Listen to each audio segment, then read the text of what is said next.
listening to Range Minded from Independence Indoor Shooting. As always, thank you for listening. We really do appreciate it. And if you could, we want to make sure that the Range Minded podcast gets better for you every single episode. So if you can help us out, be sure to leave us some feedback on your favorite podcast platform like iTunes or Spotify, and email us episode suggestions or any feedback that you have. You can send that in an email to podcast@iishooting.com or message us at Facebook at Range Minded Podcast. And actually, you could probably just send us anything you want at either of those platforms too. This is episode 57, where we sit down with the one and only honey badger herself, Jessica Farrias, the Academy Director at Range Minded. Along with special guest Sarah, we go over how Jessica got into firearms, her military experience, and what she loves most about being the Academy Director and teaching both men and women alike everything about firearms. This is a fantastic episode. We really enjoyed recording it, and we hope you enjoy it as well. So as always, thanks for listening. We hope you enjoy episode number 57 of Range Minded, the Jessica Farrias interview.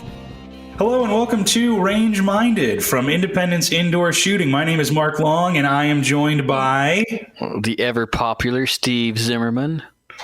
And we actually have not one, but two special guests today. We have super big deal, Sarah Van Acker. And we have other big deal, Jessica Farrias, also known as the Honey Badger. Yeah. Together they make the Independent Woman Idaho.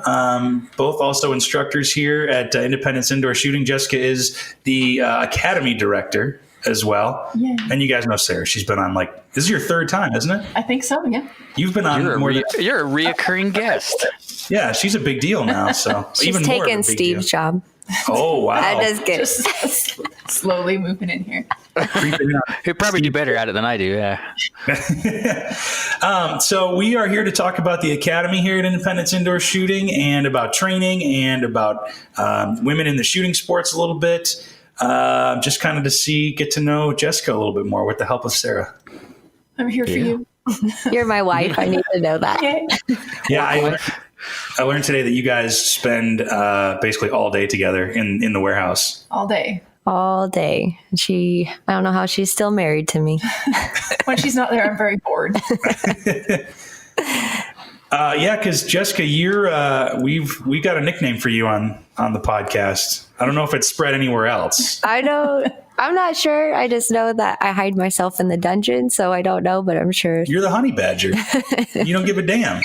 That's true. I got a text about it thanks to Sarah. It's very suiting. So yeah, let's just jump right into it. How did you kind of get started and involved with Independence? So I kind of got involved in firearms a few years ago. Back in 2008, I joined the military, joined the Air Force active duty, and just needed to find something to do. Tried college and didn't work out. So next step, I guess, was the military. Joined the military, and I didn't care what job I got. And they were like, "Oh, here, take security forces." So I'm sure anybody that's military knows how horrible security forces is. But it's Air Force, so we get our fancy dinners. So I can't complain. Fancy dinners. Oh, yeah. Compared to eating crayons like the Marines or something. Oh, wow. Here we go. But if you ask a Marine, usually they like crayons, so it's okay. This is true, especially the red ones. So joined the military, got into security forces, and with that just being security for the base, and I actually started in Minot, North Dakota. So I was on what they call like the nuke side or the silo side. So what I did is first I was like a camper team where you would go and sit. So if something was broken, you'd go sit out there and kind of be security for the nuclear site, and kind of worked my way up and became convoy missions, or it's called CRF, so Convoy Response Force. Started on that, did that for a few years, and then I tried out for a tactical team known as Tactical Response Force. Moved up to that, and then from there, just kind of wherever they needed me, started to get certifications and started to get known into firearms. And after 6 years active duty, decided to switch out and go guard so I can be with my family. And we had our daughter. Me and my husband were both active duty military, and it was hard with our daughter. So decided, okay, we're going to go guard. And we went guard. He went Army Guard. I went Air Force Guard, and with our daughter. And then we had our second child. And with the Idaho Air National Guard at Gowan Field, they actually helped me kind of, with my certifications. They're like, hey, we have a weapons course coming up. It's called CADM. And I said, oh, what is that? And they're like, you shoot guns. Okay, I'm in. I'll be there. So right, exactly. So went to that school, conducted that school. And since then, I've just loved it. And then started getting known on the civilian side for being able to teach and instruct. And Independence kind of picked me up and was like, hey, we have a job opening. Would you be interested? And I wasn't sure because I was working with a different company if I could, and that didn't end up working out. So it came over to Independence, and so far it's working out, and absolutely love it. And the things I've got to do and see and train, and all the people that are coming in, and work with Sarah all day. So she's awesome. Can't complain. And we kind of like you there too. That's. It just worked out, and we're happy that you showed up. Thank you. Yeah, now you're here. Now I'm here. And because you've been here for how long? September, I think, is when I initially started. So. Okay. So about, 8 months? 8 months into it. So I'm trying to just help out Independence any way I can. So. Yeah, you must have been probably one of the Air Force's favorite, because it's like, I'll just do anything. I think some people probably go in there with like a direct path that they want to follow, and you were just like, yeah, whatever, I'll do it, right? Oh yeah, my recruiter, I still talk to him, and I'm like, why'd you give me this job? I could have done so much more. No, I'm just kidding. I love what I do. I've been doing it since 2008, but I absolutely love it. And I mean, it's got me to meet all these wonderful people, and on deployment, and got to do some pretty cool things. So it's been nice knowing that this is where God has taken me, my career has taken me, and brought me my husband. I wouldn't have met my husband if I didn't join the military. So there you go. Yeah. So what drew you to firearms then? I guess kind of the empowerment behind it. So prior to the military, and when I was going through college, it's kind of in a abusive relationship, and physically and mentally, and realize, I need to do something to, get out of that. And going to college just wasn't working out, trying to create distance, and that didn't help. So joining the military, I was like, this is what I need to do, and got into it. And then once I shot, like through basic training, they make you carry a gun, they make you carry the M16, and then you do all the courses, in shooting to get certified. And from there, I was like, this is it. And just felt empowered. And not only that, but realizing at that point, but seeing other ladies be in the same position that I was in, or whatever their story is behind it, and seeing them empowered and becoming more comfortable and confident. That's a huge deal. And that is a big deal. It's a great thing, because, and maybe you both can speak to this a little bit about, with the Independent Woman, because together you are the Independent Woman Idaho group. Yes. What do you both see, and you both can speak to this about, the empowerment of the women that you train in that group? It's fun to watch their progress, because they've almost all of them started as absolute beginners, and to see them now, or we just had a class today, they're all talking about carrying and what kind of guns or what kind of holsters they want for the new guns they've bought, and just how we talked about vehicle defense today, and just to see that we're at this point where we're talking about vehicle defense, and they're talking about handling their guns, and, wanting to be able to carry more, and getting the holsters and things sorted out. It's amazing just watching the progress, and we're still getting new members, and they're brand new. And so to see the brand new people along with I guess they're kind of the veterans of it now. It's really neat to watch them come along. And it's not just in our Independent Women group, but also all of the classes that we put on. Yeah. With Leroy and Bill and Jim as instructors, and then John Rhodes. But all of them, just watching them, our students grow. Like there's one guy that just came up from California, and I won't mention his name because he came up and he just like, hey, I'm looking for a basic pistol class. So we offered the basic pistol. And after that, he's been hooked. So for the last 3 months, he's been emailing me and saying, hey, I want to come in. I want to do this. And he bought a membership.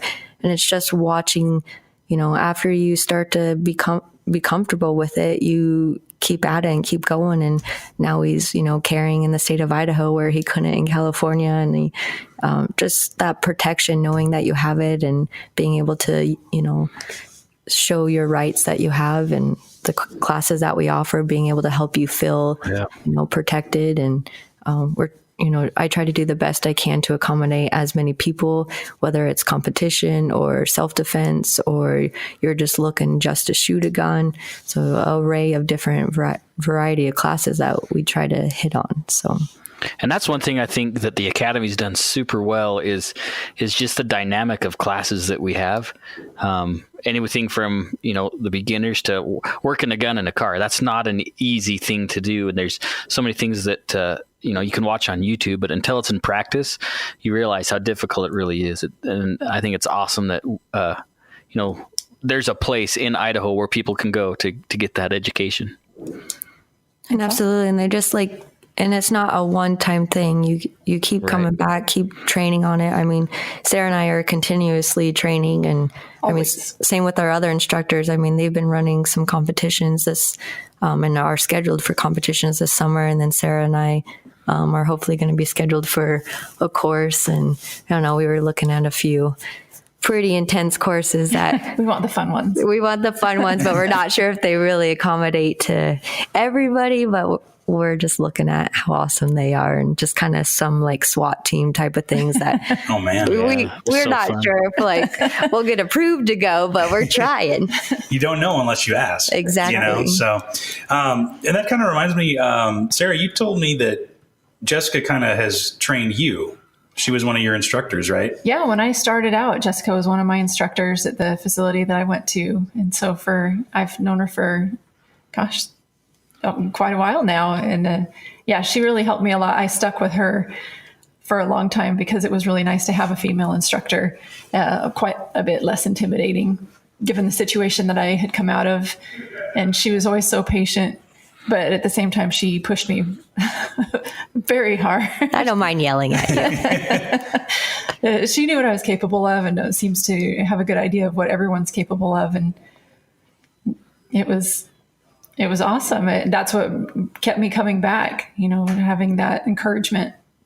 It kept my drive going. So, yeah, you have awesome. A unique kind of teaching style, I think, because you do push people to do to do better and to do more and everything, but you do it with a smile. Yeah, you don't really feel like you're being pushed until you're done, and you're like, oh wait, she made me do good. Yes, I didn't think I could do that. But obviously, it's very effective. I mean, you see all the women in the independent women. Their groups are getting tighter. They're way more comfortable than when they started. You can just see the results speak for themselves. So, but there are a ton of other classes, obviously, that are offered here. And being the academy director, you're responsible for all of them. It's kind of scary sometimes. Is it really? It is a little bit just intimidating because you never know who you're going to get. We go anywhere from just the everyday carrier to, worldwide competition shooters to, SWAT guys coming in to, I've taken this course, and I'm looking for something like this. So trying to address everybody's kind of, and I think too, their protection, right? Any course that they ever take with us could one day relate to them using it in the real world. Mm-hmm. So whether it's from just the basic, hey, I'm coming in to learn about situational awareness, to all the way to some of our advanced courses and just knowing the laws here in the state of Idaho, and then knowing what you're capable of and what you should and should not do. The protection part and the self-defense, a lot of what is happening curriculum-wise in these classes is a big deal. So if I'm not on top of it, it could be somebody's, life at that point. So. Well, and not only that adds a lot of responsibility on the instructors too, to making sure that the information that they're giving is, like you're saying, follows the laws of the state, that it's adequate, that it's going to meet the needs if the case arises. I mean, it's kind of a big deal when you really think about it, and teaching classes isn't That's why I think you should go to find somebody that's got some ability to teach the right stuff. Yeah, absolutely. Our instructors, I mean, they have the credentials and the training and the experience to be able to make them who they are and how, wonderful and fabulous that they are. But at the same time, they continue training. It's not, they're not just doing it one time. I've taken this certification and I'm an instructor now. No, that's not what we're about here at Independence. We're continuing to instruct. And Bill Hanley, one of our instructors, even though I'm the academy director and I'll still instruct every now and again, but I constantly message him and I'm like, hey, this is what I'm doing. Can you check it? Or like Sarah today, I made her video me and I'm like, hey, what am I doing? Just to continuously improve. It's not a one-time thing. You're always training. You're always practicing things. Are always changing. Laws are changing. Situations are changing. I mean, just from the active shooter responses to being able to have, like this is what you would do in a AR class to being able to reload in a certain way. I mean, there's so many different things. It's just a matter of finding a method that works for you. And then through our classes, you find different techniques and each one of our instructors knows multiple methods. We're not telling you you're going to do it this way and only this way. You're going to know multiple methods. So that way you can practice, hey, this one works for me. This one doesn't work for me. Okay, now let's continue to practice that method for you. So there really is no such thing as a cookie cutter response because in that instance, everything's dynamic and I don't want to say each gunfight is individual, but it really is. Like each instance will be an individual instant. So it's good to have different ways to handle and address each situation. And everybody handles situations different too. So from how I would handle situation is completely different than Mark or Sarah or you, Steve. So anything, being able to know what you're capable of and then pushing you past your stress limits and getting that heart rate, adrenaline dump, are you able to push through that? Can you actually draw your weapon at that time? Would you be able to open your car door? Would you be able to move around your house to save your kids? Can you shoot your gun? There's all these things running through your mind in that millisecond.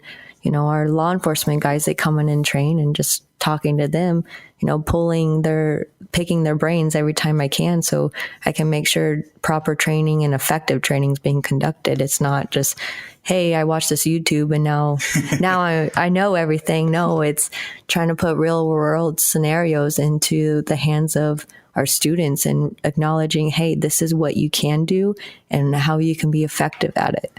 Do you find that a lot of people, when they get that stress or adrenaline, they don't know what to do because they're not used to it, or does it depend? So there's you get responses. So you get your fight response and then your freeze response. A lot of it is if you don't have any prior training at all, it's just you kind of freeze in the situation because your mind's thinking one thing and not, on the situation, not your, I guess your muscle memory's not stepping in because you haven't necessarily trained for it. Or you get those that fight for it and, they'll go 100% or they've trained and they've practiced and we've done this and done that. So their muscle memory stepping in where they're thinking about the situation and everything else is fluid. Or a response is they just flee, they just take off. And so we've had, all different responses, and it's knowing as an instructor, how to handle those different responses and then how to make your students, acknowledge, some of the pros and cons on what they conducted and then how to get better each time at it. So as a lady instructor, a female instructor, I mean, there's a lot of people give you a hard time, right? Or maybe they haven't. Have you had any roadblocks or misconceptions that you've had to overcome over the years to become an instructor? So I would say on certain things, yes. I mean, I'm pretty petite. I'm only, 5 foot, pushing 5'2" if I wear some taller shoes, but just pretty petite and just being a female. But I just let my shooting do the talking, or I'll let my, acknowledge and experience it, and I don't know everything, but just being able to acknowledge, hey, what you have to offer and what I have to offer can absolutely help each other, and not just me coming in saying, I'm taking over, I'm in charge. I mean, sometimes I do if there's food in the room, but other than that, it's, if it's a class going on, it's, hey, let me learn from you. Or, I've had some guys try to, kind of I guess, kind of be big headed or like, you don't know what you're talking about. And then I kind of let them do their own thing, and then I'll come up behind them and do the same thing, but only better. And then they realize, okay, and they either shut their mouth, or if they're, willing to learn, then they'll ask the questions. But a lot of the times that, people are awesome if you let them be awesome. And when you get the grumps, sometimes you just got to smile back. Like you said, like you push their limits with a smile. Well, you got to hit them with the kindness. And then as you hit them with the kindness, they start to kind of relax. And a lot of it is, they're in a new world, or they're, teaching a lot of men, and it's a new basic class. A lot of the time they don't want to learn from a female instructor, or maybe they're more intimidated by a female instructor because they don't want to look dumb. And that's not the case. There's no judgment. I've been in the same place. My husband's been in the same place. We're all here to learn and train and educate and just know how to protect each other and then our families. So it doesn't matter where you're coming from. We all want to help. Yeah, where the knowledge is coming from doesn't necessarily matter as long as it's effective and it works for you. And that's funny because I remember when we first interviewed Sarah, you said the same thing. Basically, I'll just let my shooting do the talking. That's all you can do. And really. And it's, that's all you guys need to do. Yeah. Well, she's got the experience and the knowledge behind her to really back it up. She doesn't claim to be anything she's not. And I don't think anybody ever really seems to question that. No one wants to cross the honey badger. Well, I think a lot of it too, like if you don't know something, there's nothing, it's not wrong to say, I don't know, or let me figure it out, or, let me ask somebody else. There's nothing wrong with saying that. So, like right now I'm getting into the long range shooting, and I only know a tiny bit of it. So I've been picking everybody's brain and questioning, and in the back, like, Sarah, I can't sit still. I'm ready to go shoot. Like Sarah's fidgety. Yeah. Sarah's already ready to start talking about long range right now. Exactly. I'll tell you right now. So just like when you're trying to learn something or you don't know, I'm just like any other instructor, right? You're as good as you want to be. So if you keep training and you keep getting that experience and taking courses and learning this and that, and it just helps you overall, but also helps your students as an instructor. So yeah, for sure. And let's switch gears a little bit. Let's talk about the classes, because we got a class list in front of us. Oh, yes. And one of the things that I guess when I first got involved with independence was that the amount of classes that don't necessarily have to do with firearms. There's first aid a little bit. There's a lot of hunting and stuff like that involved. Situational awareness is another class. Even like the most basic class of new shooter orientation. You don't really even do any shooting in that one. Can you talk about kind of those non-firearm related classes and why we've got those designed and built into our curriculum? Well, once you're first starting to kind of come into it, a lot of people don't want to shoot, or they're just not ready. So our new shooter orientation, you don't shoot, but it's just kind of an in-depth presentation on getting into the shooting arena and knowing the difference in this section. But we also do like our first aid class we have, where we can offer the American Heart Saver. So you get your 2-year certification of CPR and first aid, and that's a 5-hour course with an actual certification. And then you do, we also do like traumatic injury response. So if something, traumatic were to happen, how do you, deal with that situation? How do you deal with the adrenaline? Are you able to help? What's your capabilities? And that kind of also leads into some of our like active shooter response classes, or our hand-to-hand stuff, our non-lethal tools that you can use, or just being situationally aware. Most of our classes, if you don't know how to use a firearm, we'll be able to help you out. Or if you're like, I'm not ready to touch a gun, we have classes to help you. And a lot of our classes too, we offer to hunters or sportsmen, and we're trying to get them out there.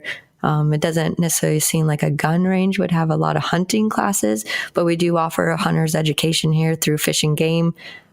They rent out our space so they can come here, but we're doing a rug skinning class. with a mountain lion, and then we have a wolf, and then hopefully it's bear season, so hopefully we'll get a bear so we could do a bear.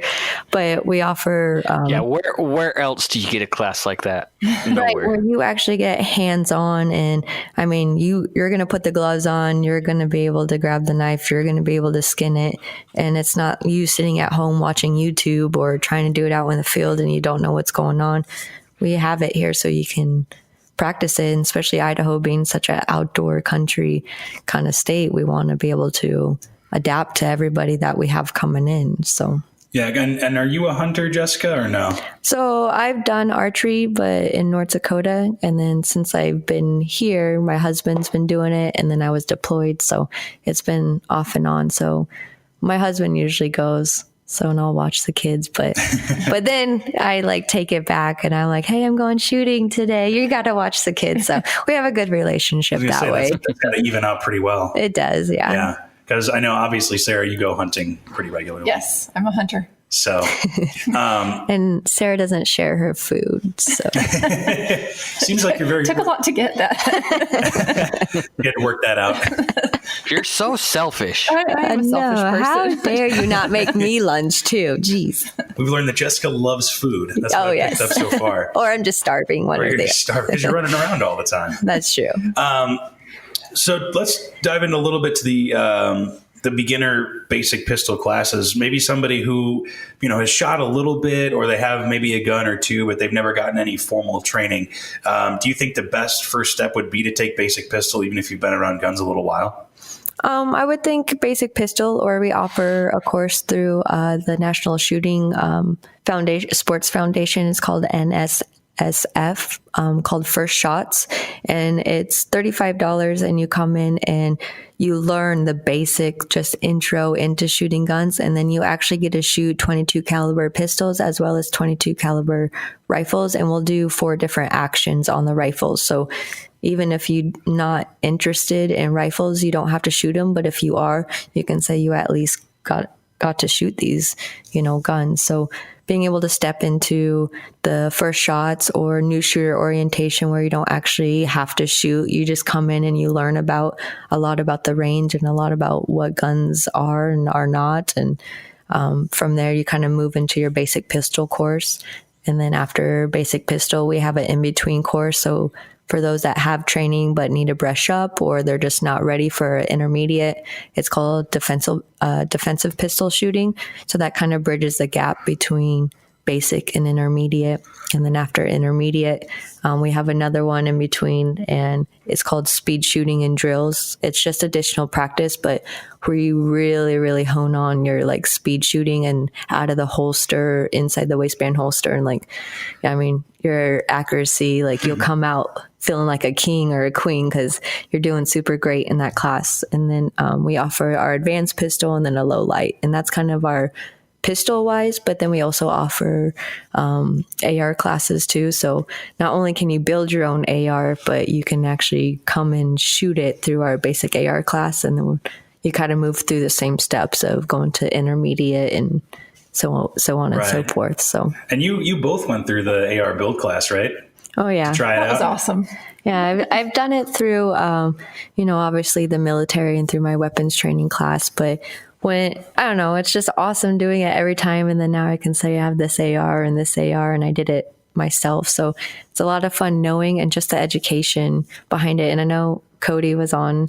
Yeah, we had him on a couple episodes ago. Yeah. Cody's phenomenal. Just his mind. I just sometimes want to jump into his mind and take part of it because he's so smart on certain things. And it's so much knowledge that I wish I could start getting behind me, but feel it's incredible just the stuff he was going over. And it's, more stuff than what I knew it, but he's just going super in depth with it, which makes the class even better. It's not like you're going an assembly line, this pin and this spring and blah, blah, blah. No, why this goes here and it's turning this way because of this way. So it's great. Do you think that kind of AR build and the basic pistol class helps people get more comfortable and more empowered with firearms? Do you see kind of a change in somebody's tune sometimes if they're really, they come in and they're not sure what to expect, or they're really kind of uncomfortable with guns. Do you get that empowerment from that confidence, you think? Well, I think just having the knowledge makes you feel more comfortable, because when you first come in and you don't know anything, you're intimidated and you're scared and you're trying to understand what's happening. And then throughout our courses, being able to, understand, and we always add humor to our courses, which makes you a little more comfortable and at ease. And then we're just, placing the knowledge behind it. Definitely, I think the, students understand. And same thing for me. Like, I'm like, oh, okay, I know how to build an AR, but, adding the humor and the knowledge and just being more and more comfortable with it absolutely empowers me. So that's kind of what it's all about, really. Like, I've always told people too that about firearms, it's taking your own the responsibility of your own safety into your own hands. Nothing really more or less than that. And I think that's a big deal that we hone in on here at Independence, Yeah. So this is going to be kind of a funny question, and hopefully you endure it a little bit. So we've nicknamed you the Honey Badger for obvious reasons for us. But on a scale of 1 to 10, how Honey Badger do you think you are? Well, so I understand what the Honey Badger is, but give me, Steve, your definition of what Honey Badger means to you. Oh, no, you can't answer a question with a question. Well, I have my definition behind it, but what is, you guys have, So, we gave you that nickname. Have you've seen the video, right? Yes. On YouTube? Because Honey Badger don't give a damn, right? Yes. So in our experience, like hanging around you, like whatever it is, you don't care what comes at you. You just take care of it. Right. And you don't care what other people think or you do. You'll just do what's the right thing is. So that's why we gave you the name Honey Badger. So I think that no matter what is thrown at me, I try to do the best at what I have and try to go beyond that. So I always, like Sarah knows, I always try to be like 2 to 3 steps ahead of everybody. So if we have something going on, I'm already thinking, okay, I'm going to need this, I'm going to need that, they're going to need this, whatever the case may be. But I try to be, 1 step ahead, trying to keep up, or just if I don't know it or I can't be the step ahead, I find the tools to be able to make it work. So I think on your scale, you said 1 to 10, 10 being like the most Honey Badger and 1. I really don't know. I guess that would be for when you start asking staff, like what you would think of 25. Oh, there we go. See where the truth comes out. Of what you would think. So I'm not afraid to take on, I'm not afraid to take on, whatever it may be, whether it's hard or easy, or being able to just say, hey, I need help. And, if it's a difficult, whatever it may be, then absolutely. I don't care how it's going to get done. It's going to get done. So, have you always been that way? Or do you think maybe that your military service kind of molded you into that, or maybe weapons training has helped on all that, or maybe a bunch of different things? I think just a bunch of different things, just kind of my life growing up and, from, graduating early from high school and then jumping straight into college and, living out on my own at 17, and just kind of my past of, being with somebody that was abusive and then joining in the military and, having to kind of be on my own has made me, realize like I can't let it take me down. And, the only person I've really reached out to is God, and, God wants you. And I know this is getting a little bit religious, whether you take it or leave it, but, that's who I go to, obviously besides my husband, but I mean, that's who I've taken it to. And any hard times or things that are going on, like, that's it. Like, question, like, why? Yes. But do I know why? Nope. But it's always made a better path for me. And I mean, I'm here. I'm in a fabulous job. I work with Sarah all day. I mean, it can't get any better than that. And, get to meet the people coming in, and just the staff here is awesome. And, the experiences I've had, I wouldn't have been able to do that if I just sat back and let it all pass me by. Yeah, for sure. Steve. Awesome. Yes. I know you have more questions.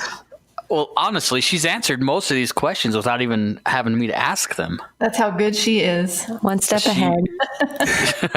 No, I talk a lot. We haven't hit the 5 core questions, and I don't know when you want to get to that, but you, believe it or not, you're going to be a guinea pig. We're starting with you, and I have 5 core questions that we're going to be asking every guest that we have, and you're going to be the first one. All right. So no pressure. We should just jump in right now because I think she's ready. She's probably already got answers. Probably. Food, skydiving, kids. No, just kidding. What experience in your life has been the most influential and why? The most influential, I would say probably my marriage.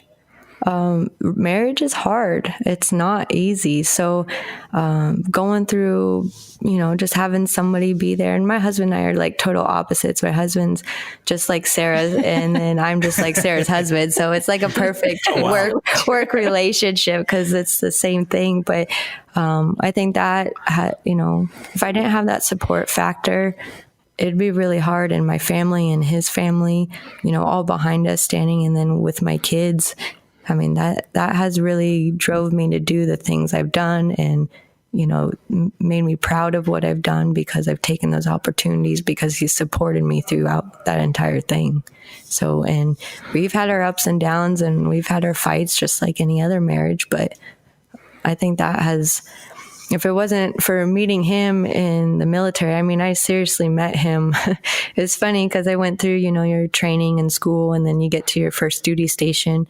And always when there's a girl there, all the guys are like, oh, new girl on a duty station. But I met him like my second day. Oh, wow. And the only reason I met him is because I liked his truck. And so I liked his truck. And I don't know, we just kind of went from there. And I don't know, he's done a lot for me. And so I think that's been a huge awesome. part of my life. Yeah. And then talking about having kids, has that changed kind of how you view defending yourself and protecting your family a little bit? Oh, absolutely. Like my daughter, she's 8 and I mean, she knows gun safety and she comes in and shoots. And I mean, she can tell you more about guns than I probably could because she just watches videos and excuse me, but she absolutely loves it. But, we were talking about home defense and vehicle defense and how you would react, but not just in like protection scenarios, but if there's a fire or if there's, a stranger or this or that, it definitely has changed. And I have a little one and, we've talked about having another one and, what we would do, with the infant, and we've gone through all those. And so, yeah, it's another whole world out there when you're, it's just you. And now you're thinking about, significant other, then you're thinking about kids. It's a whole new different type of world out there on how you would think you would protect them. And, I'm a planner. I like to think ahead. And so all those what if situations, try to be prepared as much as I can without being, too crazy. So yeah, because you have to, it's just the more people and the more people you care about under your roof and that you're responsible for, the more you have to think about those people. Sarah's nodding her head too, that you've thought about that too, right? Oh, absolutely. Yeah. Kids definitely add to it. Yeah, it changes everything, doesn't it? Absolutely. Oh, I just realized I'm the only one without kids on the podcast. I'm the odd man out, yeah. For now, Mark, for now. I'm sure that'll change at some point or another. So, what's your next question, Steve? All right, number 2. You just won the lottery. What's the first thing you do and why?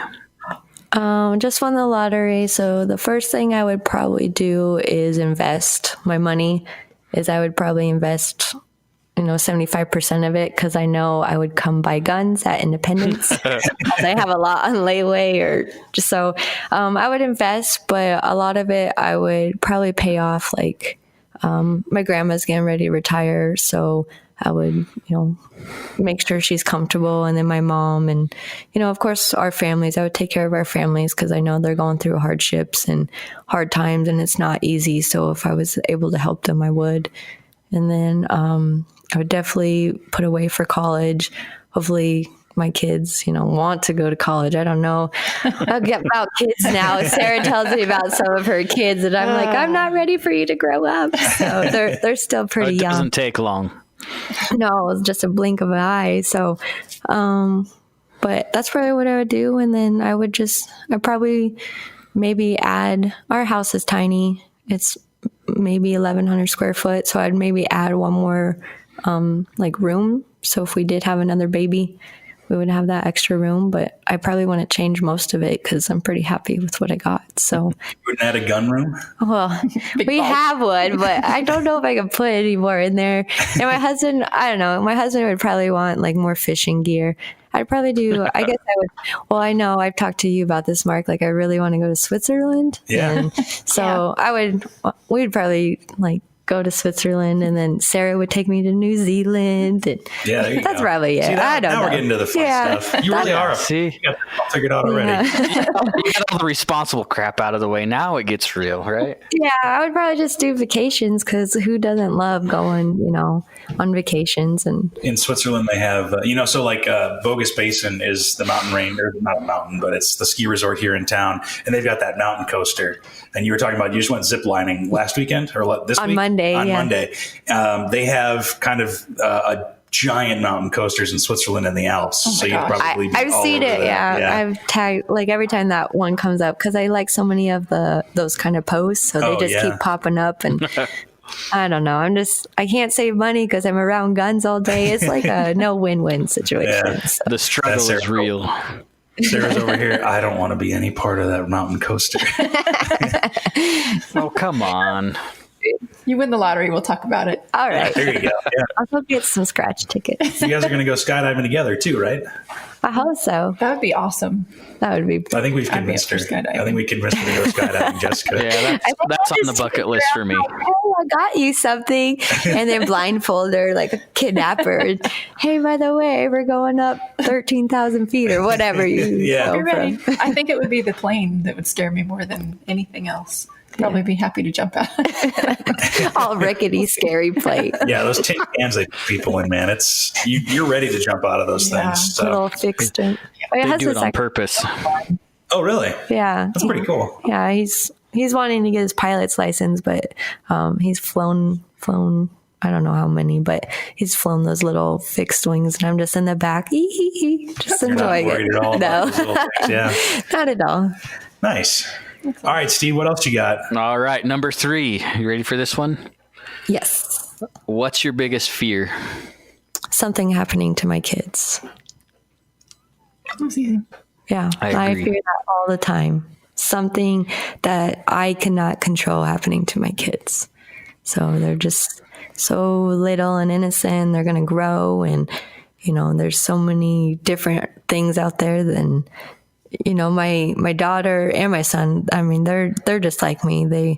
They got my personality, and it scares me because I know they'll go and do things. They're not afraid to do things. And I'm like, no, be like your dad. Just kind of hang out and enjoy the ride, not go jump off, whatever. So anything happening to my kids is my number one fear. Kind of branching off of that a little bit. Have you've talked about they're trained with gun safety. They know how to handle firearms for the most part. Mm-hmm. Have you trained them in any other ways, maybe situational awareness or what to do if, a stranger's around or anything like that? What kind of training have you kind of given them? Yeah. So, both they have the watch, that GPS, so at any time I can check on them, but they can also call me or text, and then it has like a panic or alarm button, a duress button, I guess you could call it, whatever you want to call it, but that gets pressed and it notifies me and 5 other people immediately. Oh wow. And then like my daughter, she has a alarm on her backpack. She just presses it and it's loud and annoying, draws attention, so if something were to happen. And of course they know just like that everyday safety of like crossing the streets. But we were talking about this earlier on vehicle defense. Like, where do you keep your phone? Like, let's say I'm in a car accident. Is my phone on my person? Is it in my hand? Where is it located? So that if something did happen and her watch didn't work or whatever, how would she call 911 or what would she do? So she knows how to get our son out of the car seat. She knows to look for cars. She knows how to call 911. She knows like what to do, like if something were to happen, whether it's like a car accident or like a defense situation or just like a fire. We've gone over it in the home too.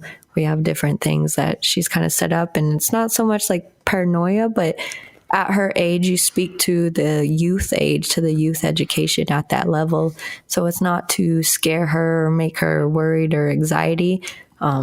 Parents are doing it all over. We teach a lot of the students at different schools on safety, and it's not like stranger danger. It's more in depth on things that occur every day and things that could potentially happen.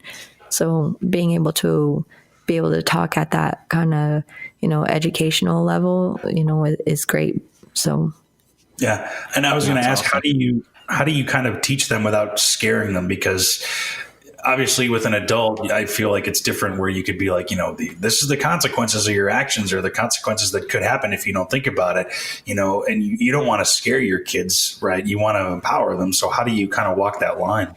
Yeah. So you go only like so much into depth, but it's more of like, hey, would you be able to do this? Like she knows how to, and this is probably going to bite me in the butt later, but she knows like how to open her window and get the screen door, like the screen off her window. So that might be good depending on what she's using it for, but she better not sneak out. We have all the alarms and cameras, so I'll find out. So you'll know. I'll know, but just knowing how to do that simple stuff, and when she's asking why, just if something did happen, a house fire or somebody was in our home, I want you to be safe. And my brother lives right around the corner, and then we're super, like, all of our neighbors around our neighborhood are awesome. We live in a cul-de-sac, so they all know, and all their kids know what to do, and we all help each other. And just awesome. Like in the vehicle, knowing how to get Tyler out. And it's not so much, she kind of sees it as a game, but just being able to, like, okay, hurry up and get your brother out, and, she's like, yeah, Mom, I did it. Like, so, and he weighs 35 pounds. So her picking him up and getting him out of the car. So she could do it. And she's like, yeah, Mom, I did this, and that's awesome for her to see. But in the long run, it's going to help her, and it's going to, she's not going to be trying to ignore the evil in the room, where a lot of people don't want to be aware of it. They don't want to have anything to do with it. So, and it's kind of scary knowing that nobody wants to. They'd rather just ignore it and pretend it's not there or whatever. Yep, exactly. Yeah. And unfortunately, that seems like that's more prevalent than being prepared. And it is kind of unnerving. It is. Do you run into that a lot when training people with firearms? Either of you, either with hunting or anything like that? With the head in the sand? Mm-hmm. Yeah, absolutely. Really? Yeah. Oh, yeah. Some people are. I'll get a few people in the class that are just there to support somebody else, and so they, are kind of hesitant about it. But it's very eye-opening for everyone. Once you start shooting and start explaining some of the things that can happen and do happen, and it tends to change people's minds. When you actually like draw them into their own, so like you start asking questions, right? And you're kind of like, okay, and then what kind of would you do? And then they're like, I'm not sure. And I'm like, well, this is happening. How would you react? And they're like, I don't know. And then they get light bulb, I probably should know. And it could be just, if you get in a car accident and somebody's angry and they pull a gun on you, what would you do? And you're not necessarily carrying or have a gun, but how would you react to that kind of situation? Most people are like, oh, I don't know. Could potentially happen. Who knows? Yeah, you don't think about it until you're in it, and it's better to have a plan. And road rage is crazy, and everybody with traffic now, and it just, yeah, it's kind of putting them in those situations. So then they start to become more aware, and they kind of start listening, and then you see them kind of leaning in, and now they're taking notes, and then they're not so hesitant about it, because now you're putting them in a situation that could be potential, or you start making them think about it. So yeah, they think about their own situations. Yes. What were you going to say, Steve? I was just going to say, you talk about road rage. Anytime you're on Eagle Road from 2:00 on, it's a nightmare. Let's not. It gives me anxiety. Thinking about it. I mean, I don't know. Adjusting to Idaho driving has been probably the toughest transition I've had to make in my 3 years here. Well, because it's such a mix of everyone from all these different states. So it's a learning experience for us too. And we're from Idaho. So. The natives speak, yeah. It's just, I probably drive more aggressively than I should, admittedly, but it's just, you guys got to go faster, man. We got places to go, and we got things to do. You need to just relax. No. I'm visibly anxious. Have a ginger beer and chill out. That's the Idaho way, I guess.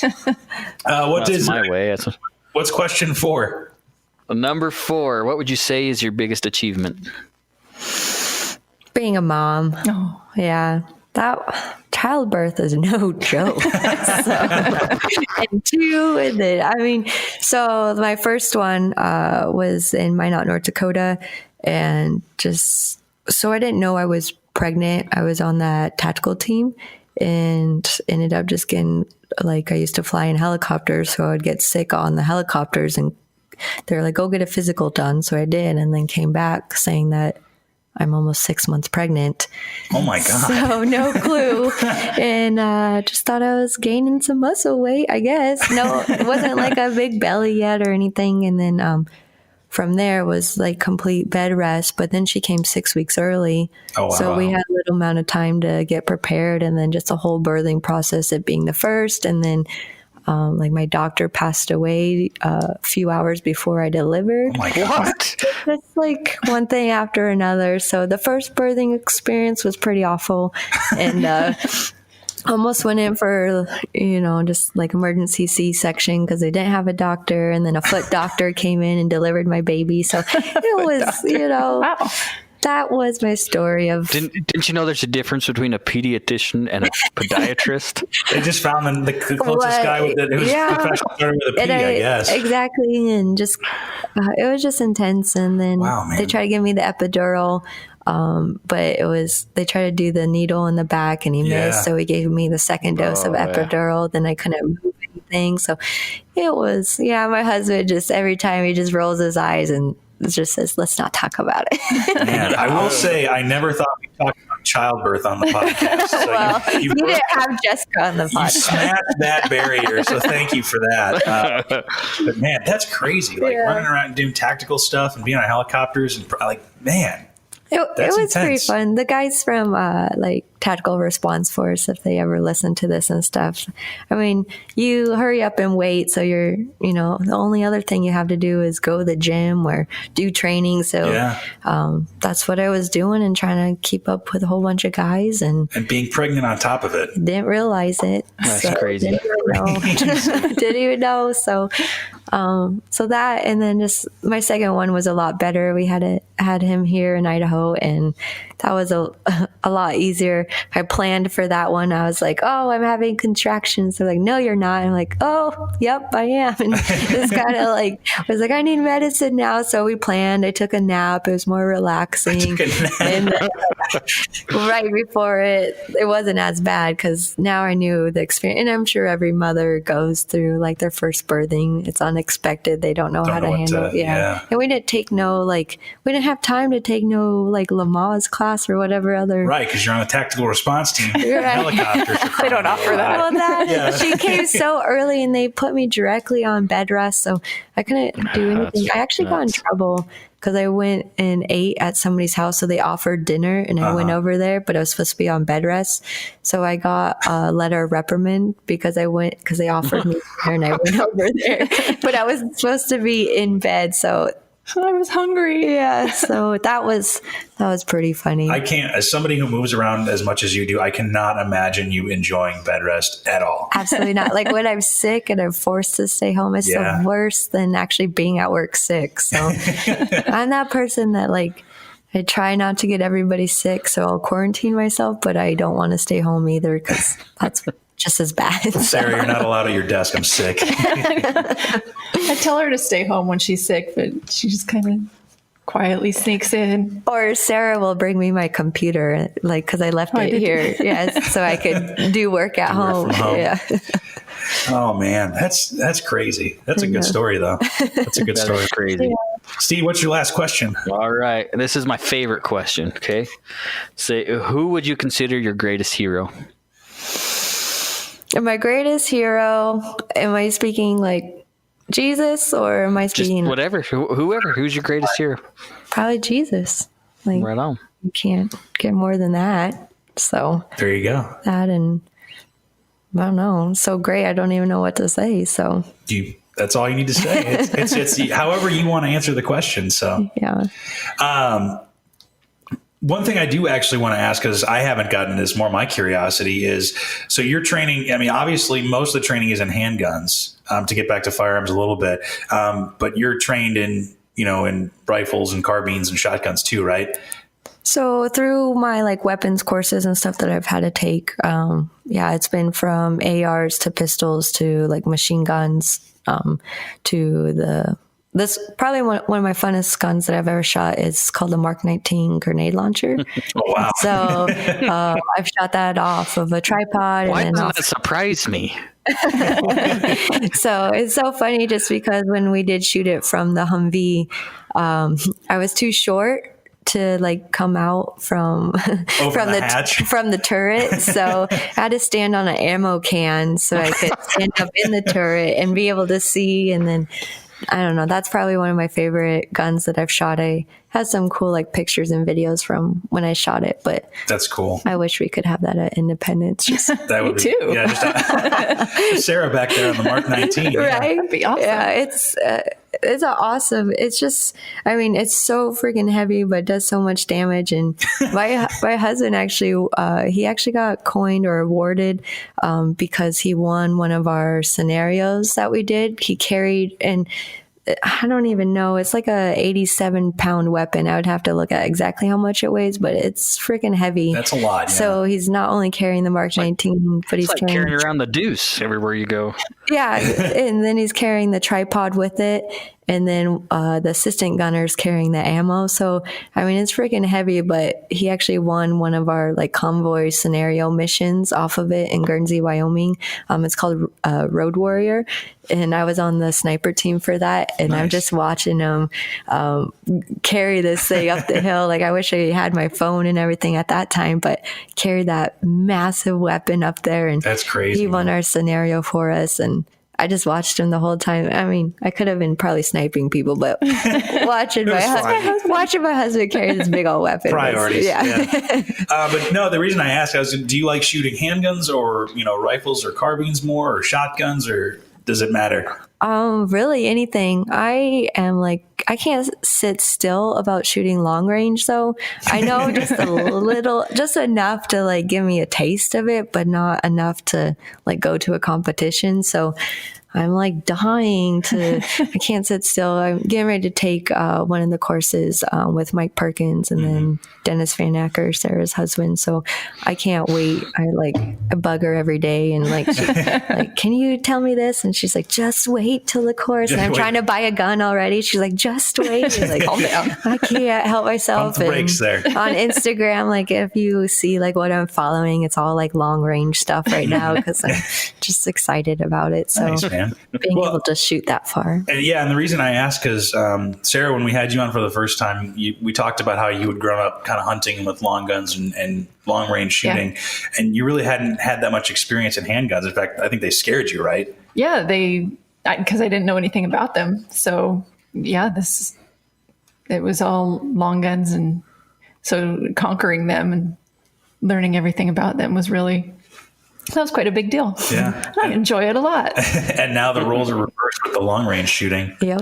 So, let's talk about concealed carry a little bit, because obviously that's a big part of self-defense and all that. How do you think concealed carrying as a woman is different than as a man in your experience? No, we were just talking about this with wardrobe changes. Yeah, I just think there's not, I don't know, honestly, there's differences, but men have problems, just like the women have problems, whether it's dealing with their clothing or dealing with what works best for them. So I think there's some significant differences, but it all depends on the person, because everybody's body is shaped differently and how their clothes are and what they want to wear. Like I was just telling, like at church, I'll get all, nicely dressed, because that's about the only time I will, unless I go on a date. But I went ziplining, so I can't get dressed nice on a zip line. Just like on Sundays, going to church, and then after that, depending on what we're doing, if we're just going out to wherever to play with the kids, I'll dress a different way. And then, at night I'm getting into my pajamas, so then I'm dressing in a different way. So it's, all these different changes. But I think too, just being able to acknowledge what you're comfortable with your body. That's probably the biggest part, is how, when I talk about, okay, you're getting ready to, you already bought your gun. So you already have the gun that you like. That's the first step, is you get the gun, you get the training, and now you're getting ready to conceal. So the next step I always suggest is to wear your gun without any ammo. Just wear it kind of in your waistband or wherever you're thinking you might carry, without no ammo, being safe with it. Wear it around your house, wear it in your car, wear it kind of normal things that you would do, just to get a position on your body that you think that you want to carry. Because there's so many holsters out there, you can start to narrow down those millions of holsters. So once you find the gun, now you're finding the position. And then once you kind of find the position, you're going to start to figure out, okay, this is the holster I need. And you can narrow it down to your gun type and then the position you want to carry. Everybody, you're not going to just buy one holster and that's it. You're going to have those few holsters, but it all depends on the person, on what they're doing. Like I have a different holster that I would carry up hiking or hunting than what I would carry, every day. So I just have different ones for different things, but they're all consistent. That's the biggest thing. Like I'm not trying to dress in a holster that's like under the bra holster, and then I'm carrying appendix, and then I'm carrying at the 4 o'clock, or however everybody carries. But whatever way you do carry, try to be as consistent as possible, because if you're training that way, you're going to rely back on your muscle memory or the way you've been training. And under stress, that's all you're going to be doing, is going through that. The consistency. So you, no matter kind of where or what situation you're carrying, and you're just carrying the same position pretty much every time. I try to. Yes, I absolutely try to. Now, like wearing a dress, I can't necessarily carry where I would normally carry. Right. But I've also practiced and I've also trained, and I feel like if something were to occur, I feel pretty confident in myself that I would be able to draw from that position if something were to happen. Yeah, it'd be just like carrying in a suit, I guess, or something like that. If you maybe your suit, is a little more fitted, and you don't have the room, you haven't maybe tailored your pants to actually have a fit a holster or whatever. Maybe you have to shoulder, carry in a shoulder holster or something, and to be able to train with that. I never thought about that. The consistency, no matter what, is important. It's super important. And you're going to have little differences here and there, but just being able to acknowledge what you're capable of. And for all of us instructors, like we'll do like a private one-on-one and say, hey, let's figure out this and let's work with this and pros and cons of this and that. We just did that tonight in our ladies group. We went over some vehicle defense and then started talking about inside the waistband holsters, because how would they carry inside the car and how would they be able to move around with it? So, yeah, it's smart. You got to think about all those kinds of things. So, yeah, especially if you're carrying a baby on your hip, whatever the case may be. Yeah, and that can be true for men and women too. Yep. So, Steve, you got anything else? No, man. I think I went through all my questions. Yeah, efficient. You answered all our questions, man. Usually I just keep asking questions over and over and over again, but you got it. You got it nailed down.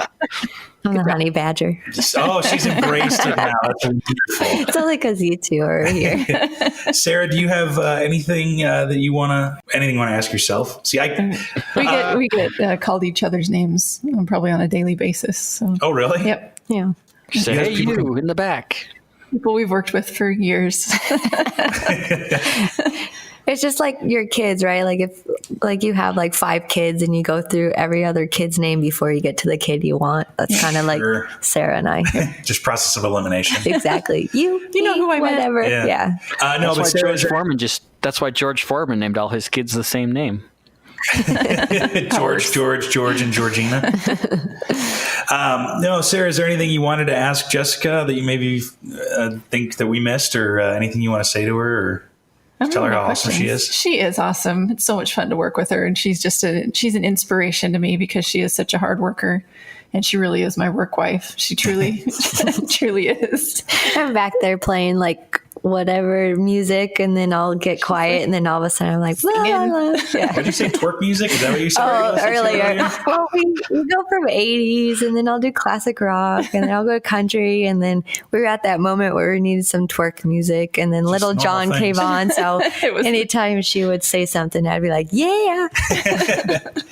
Well, let's close on this. What would both of you say if we have somebody listening who has never really got into guns before, never shot before, maybe they're just listening because they're curious about it, and they want to come in and talk to you? What would you say the best thing to do for them would be? Oh, well, get in touch with Jessica. We have some great instructors here, and we can accommodate anybody, and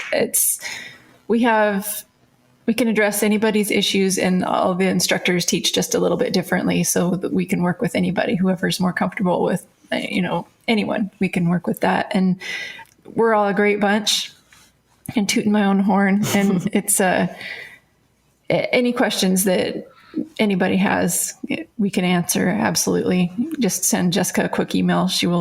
I can 100% guarantee she will answer. Even if it's like 2 a.m.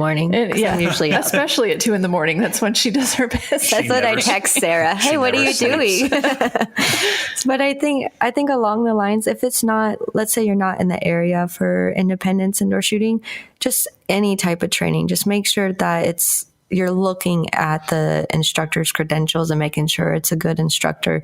And if you walk into that whatever station that you're going to and you have that instinct of something's not right, then you need to just turn around and walk away, because it's probably not right. Follow your instincts. But if you just get out there, research it. If you're intimidated by it, more than welcome to always, call or email myself. But even if it's not me, just ask the questions. Once you start asking questions, it's going to lead you to wherever your firearm goals are. And if it's not even firearms, just self-protection or anything, it's absolutely do it. Because if you're already considering it, then it probably needs to happen.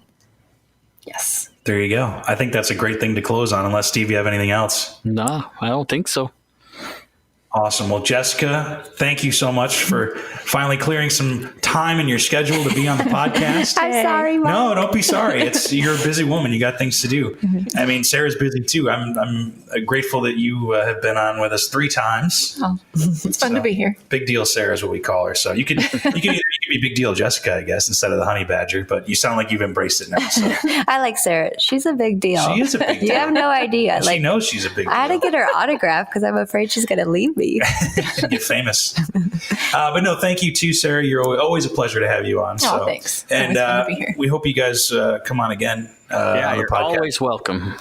Yes, either separately or together, either way.